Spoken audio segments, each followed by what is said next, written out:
Today special இது மணத்தக்காளி கீரை பாசி பயிரை வறுத்து உடைச்ச பருப்பில்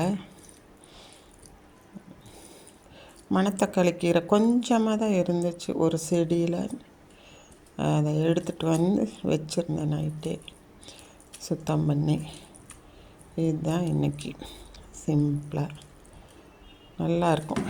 பாசி பருப்பு வறுத்தது, அதுக்கு இது சாப்பிடும்போது காம்பினேஷன் சூப்பராக இருக்கும். இது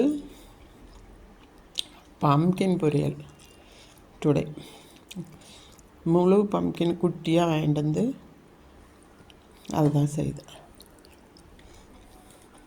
ரசம் கேடு, இவ்வளோதான் இன்றைக்கி.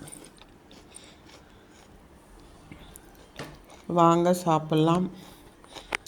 சப்ஸ்கிரைப் பண்ணுங்கள் என்னோடய சேனலை.